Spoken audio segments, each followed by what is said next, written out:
Hello everyone, I'd like to discuss Xrefs and layers within Civil 3D and specifically why you should think about the file names that you use for your files before you Xref them into each other. So here we've got a file. If we have a look at the layer properties manager, we'll see that it's using the American standard out of the box.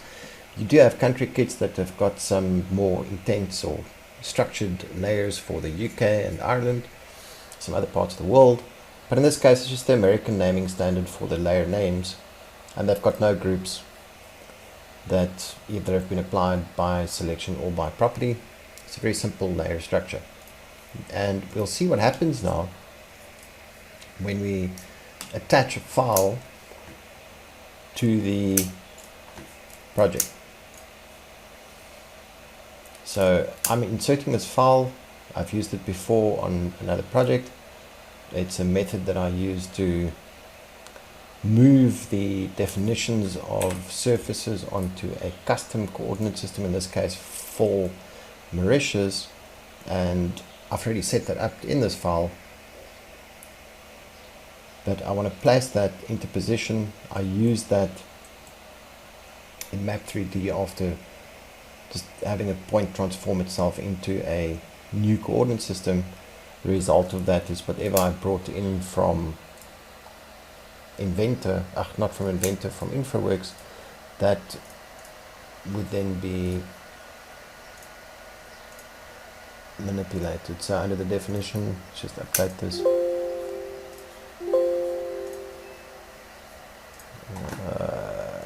Under the edits, for instance, there we can see that the surface has been moved into a new position by virtue of me having a new coordinate system. That's not really part of this block, but there's some other reason why you might bring in an Xref. Alright.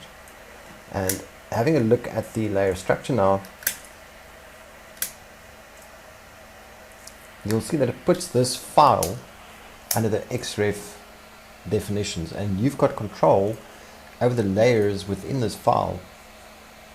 You can switch them on and off, freeze them, and so on and so forth. Okay. So you can override them if you wish. But notice the name. In this case it says Mauritius LGM 2012. You can't rename these. And the reason you can't do that is because the name of the file.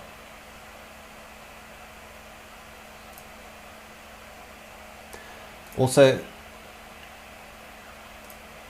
it turns into a problem for you if you initiate a file on your local area network, on your hard drive, and then upload that file into the cloud, unless you've also got your Xref files on the cloud. So if you are going to be using Xrefs in the cloud, then make sure that they are all on the cloud. I'll demonstrate that shortly. I'm going to upload this file into the cloud, and then we'll see what that looks like. Alright, so I'm pointing towards a cloud location. I'm saving that as file 30.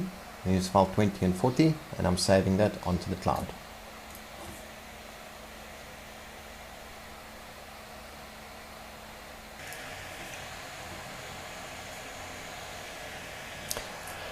Once you close the file down and you open the file from the cloud, you'll see that the Xref now loses the ability to read that file from your hard drive, and so you might want to repath this to a new file. Now already you can see that there's a naming protocol over here, and you might want to update this with the latest file, right?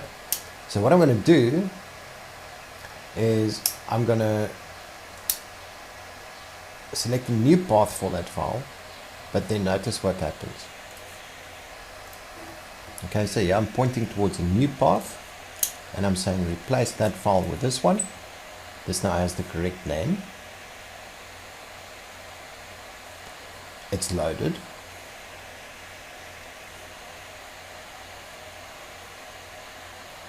So we can close that now. Now I have a look at the layers.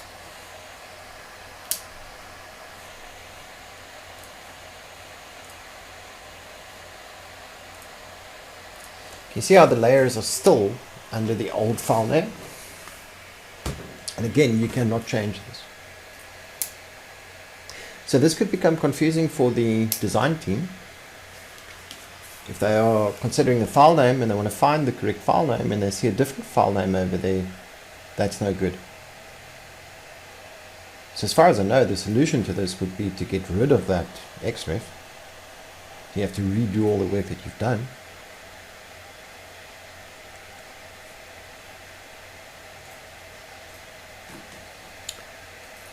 Not just unload it, but detach it completely. That now gets rid of the Xref layers. And then once again, attach that file.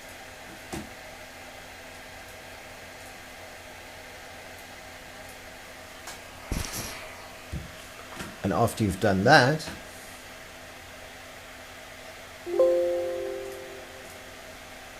you'll again have to move it into position, just like we've done before. But notice the layer properties. Now it's listed under the correct name. So there's a good example of file management, how the naming of files are important.